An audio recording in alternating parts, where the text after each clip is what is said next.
G'day. This would actually be quite a nice spot for like a picnic table. Yeah, it would. Wouldn't it? It would.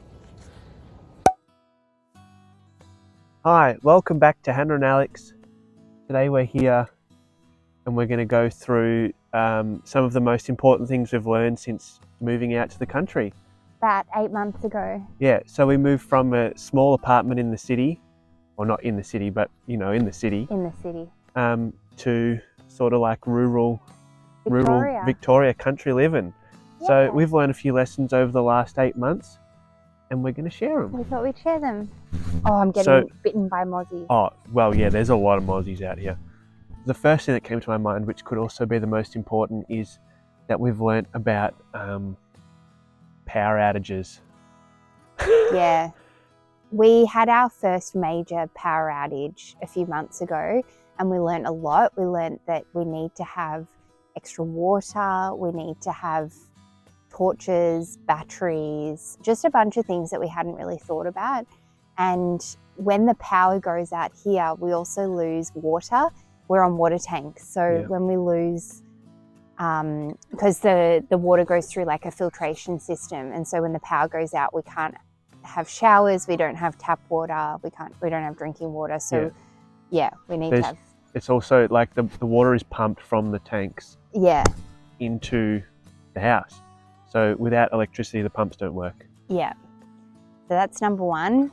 Be prepared for emergencies in general, but power outages. Yeah, first big power outage, we've got a generator in the garage. We didn't have enough fuel to put in the generator. And then also because the power was out for pretty much the whole area, the petrol station was also out, which means we couldn't pump petrol. You need backup fuel. Yeah. It's cold, girls. You should both be inside. So the next thing we've learnt is how to take care of chickens. Yeah, so we've got Meredith and Geraldine over here. They've been great. They're given us eggs, but there's tasks that need to be done for them. We've been learning as we go. They need water, they need dry food, like pellets, and we give them scraps every day. They need shell grit. They need shell grit that helps them with their shells. And just like a bit of shade. The hot summer, we need to make sure that they have plenty of water. We had a few eggs that they laid that were like wrinkly because they were dehydrated. So that was a bit of a warning sign for us that we need to like really make sure that they have enough water. So then we ended up getting a second like waterer. What are they called? Like a water feeder. Water feeder type thing. Now that it's getting colder, we've put a bit more bedding down on the bottom of their coop to keep them warmer in there. And we get about 2 eggs a day. So they lay, I think it's every 26 hours they lay an egg, something like that. Something like that. Do you want me to check now? Yeah, let's check.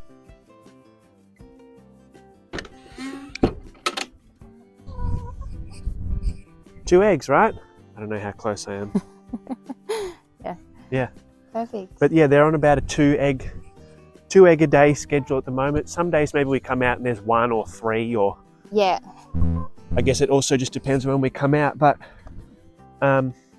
yes, that's good. Great. Having chickens is great. We ideally want to get 2 more, and coming up soon, you guys will see there's going to be an extension to the coop being made, which I'm going to film and do. So, great. Okay. So, here are our water tanks. And like we said before, we learnt that if we lose power, we also lose water. So that was a big lesson. And we've also had to be a lot more mindful about water usage. And that's something that we never really had to think about so much before when we were living in the city. But now that we're on tank water, we have to be mindful of not using up all of the water. We have so much. We have over 50,000 litres of water, but you still do have to be conscious of it, especially when you're watering the garden, having showers, dishwasher, washing machine, all kinds of stuff. Yeah. And over summer, we didn't get any rain. We barely got rain over very summer. little rain over summer. So we really had to be mindful of water usage.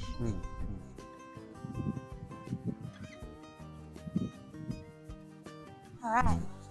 Next up, we've learnt about growing and caring for your own vegetables. Is that a good way to say it? Yeah, growing a vegetable garden. Growing a vegetable garden and looking after it. So in that process, we've sort of learnt I've learnt how to build these ripper garden beds. Which we have a video for on our channel. Yeah, which there is a video for. We've learnt of affordable ways to do it. Like you might be able to see these videos that these beds right in front of us, which were cheap from Bunnings, but they've grown a great amount of stuff. We've also learnt the process of like what a garden bed needs. And exactly how to fill a garden bed. Yeah, the like nutrients basically that it the needs. 3 things are soil, compost, like mushroom compost, and Any compost. some sort of fertilizer, so manure. And Yep. that combination has just been amazing for us. Really good. We've had to learn about like organic pest control because we've had slugs, caterpillars eating a lot of our produce, and we've figured out how to deal with that. Yeah. So yeah, it's been really good. And we've learned a bit about the different seasons and like what thrives in different times. And Yeah, you can't just plant whatever you want whenever you want because it doesn't agree with the conditions, or yeah, it won't grow in the conditions. You know? exactly. Like we had our first lot of vegetables that we grew was in spring, and Yeah, then late this is spring. now our winter garden. Yeah, very early winter, and I think we've been lucky because it's been so cold. It's been such a cold autumn that we're probably going to get 2 full harvests Yeah, out of the winter period. yeah. Just stay tuned. So yeah, it's been Stay good to tuned learn for about that. all that stuff. I Run, get- girl, run! They're beautiful. Well, so we've also learnt while being out here that it's important to know some people around the area. I'm sure a lot of people are a lot more community focused than we are, but Yeah, we kind of keep to ourselves a lot, but we have made friends with some of the neighbours, which I think is important in case of emergencies. Like occasionally Alex goes up to Melbourne and I'm here on my own, and it's just nice to know that there's someone I can call if something happened. yeah, we also have family that are 15, 20 minutes away Yeah. who have helped us a lot over the 8 months that we've been here. Yeah, so it's just good to like get involved somewhat in the community and Yeah, have people that you yeah. can call and that you know. Yeah. Just in case, because you're just so much further away from everything Yeah. down here. So we've also learnt a lot about About having a fire, like lighting and maintaining and providing for a fire. yeah, I've spent a lot of time chopping wood and there's still a lot more to go. I guess we can also put in this, like, we've learnt about like property care, like, and how in spring I was mowing like every 7 to 9 days. Summer I think I mowed once Yeah. over like a It was 3 or so 4 month dry. period. Yeah. And now all of a sudden we had the autumn break, a whole bunch of rain, which you would have seen in other vlogs. Yeah. And now I'm sort of back to mowing maybe like once a fortnight. And, but then there's also like whippersnippering, and just there's been a whole lot of like just garden and Property land care, maintenance. property maintenance. Yeah. And I guess that includes chopping firewood to keep the house nice and warm. And yeah, what else? Yeah. No, I think that's great. Oh, snakes. We were going to talk about snakes. Oh yeah, snakes. Should we go? Let's go to one of the places where we've seen snakes. We've learnt a lot about what would you call like wildlife Yeah. in the area. So I don't know if this is in the shot, but this tree just above us, we found our first koala in, and by found I mean spotted. We spotted it. We've seen a lot of rabbits, a lot of kangaroos. What else have we seen?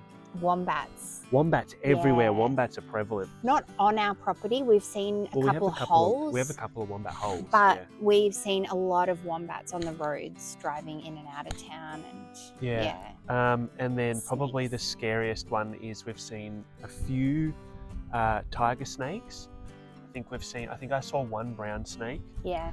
The other day I was whippersnippering this area here, and I did pretty much the whole area and then turned around to do like this little corner just down here, and there was a snake just sitting there, just chilling out, just watching me.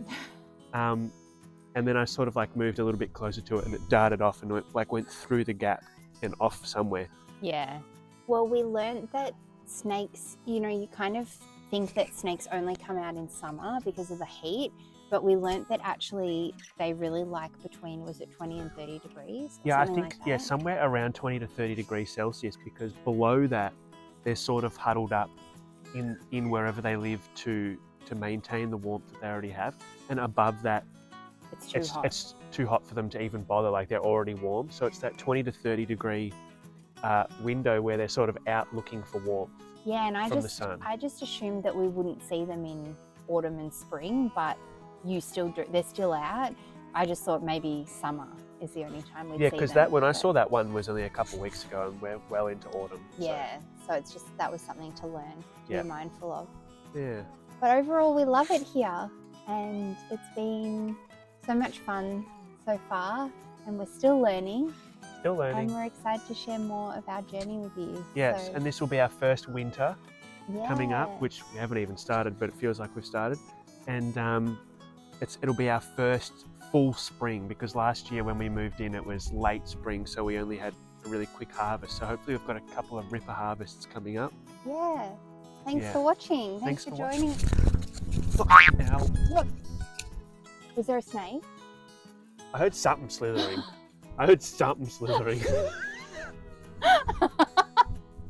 No, it's not funny. If there is something in there, this is exactly where I saw it. All right. Right. See you later.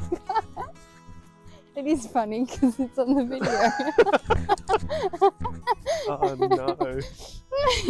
no. Did you not hear that? No, I didn't hear it. Oh my gosh. My heart though.